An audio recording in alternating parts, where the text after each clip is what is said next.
As you can see here, the 5 things I use as a criterion for evaluating artworks are aesthetic quality, novelty, appeal, artist ability, social function. But before we get to the point, we assume that these criteria are not absolute and these are relational. They are the metrics for evaluating works of art presented by me. I think it is possible to try to apply the way we generally rate movies or pop culture by the number of stars to the visual artwork evaluation method. It can be controversial, of course. However, I think it does work to evaluate the artistic level by the number of stars if the evaluator's point of view and criteria are reasonably described. The first is aesthetic quality. Aesthetic quality is one of the most important terms in aesthetics. The balance between form and content is fundamental in evaluating a work of art. So the key point is that form and content are in harmony in it. This aesthetic quality is the most basic criterion for the masterpieces in art history as we know them, and works that are evaluated for special achievement among contemporary artworks. In terms of form, the year of creation, the material, the size, and the collection history of artwork are the elements of evaluation. Next, in terms of content, that is about how diversely and creatively reproduced the value of artwork is, as well as how rich the subject, the idea, and the potentiality of interpretation of their. Aesthetic quality can be said to be a criterion for evaluating the quality of all artworks according to their level.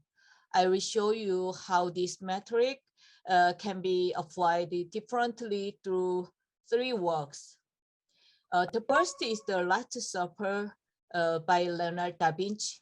The second is The Weeping Woman by Pablo Picasso. And the third is Betty by Gerard Ritter. First of all, you can see that all 3 works have different styles, different creation dates, different materials, and diverse narratives.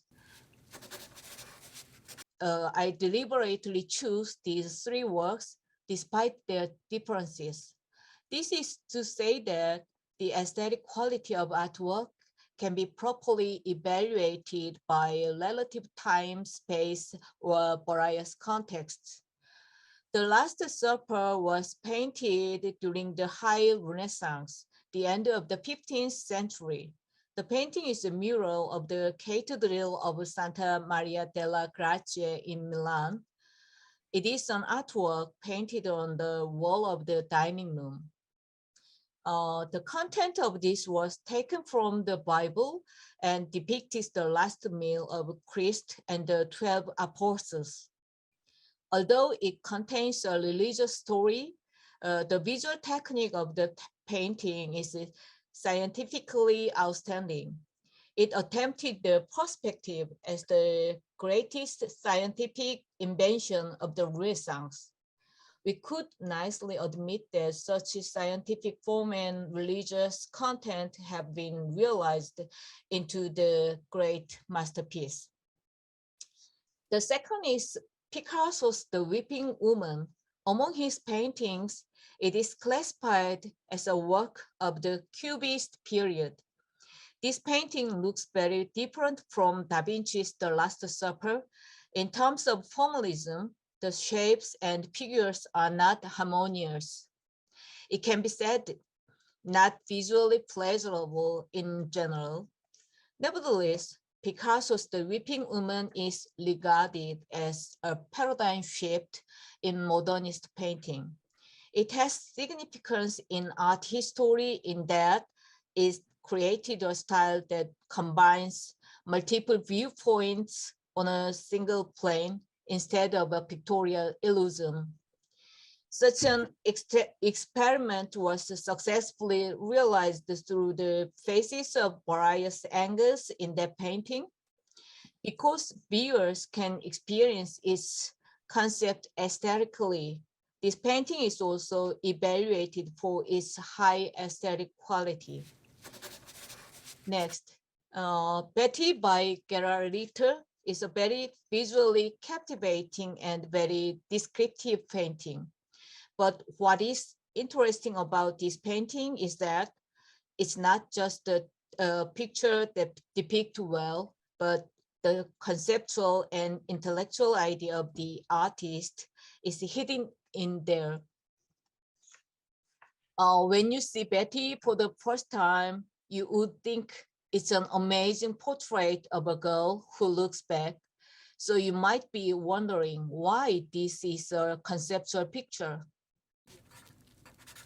The concept of this painting is not something that can be seen with the naked eyes, but is of the kind that can only be grasped by understanding the critical ideas of Ritter in this painting. Betty is a portrait of his daughter when she was 11. What Ritter pursued in this painting was to deny the artist's mind or subjectivity. He had copied the photo like a printer or a scanner. It's like a painter who paints without the soul. Later embodied the notion that Western painting had built up over a long history. That is, painting is based on human creativity. In other words, he intended the irony that a painter later imitate some mechanical reproduction. It can be said that the artist's intention to deconstruct the old stereotypes of painting is ironically in harmony with the perfect skills of imitation.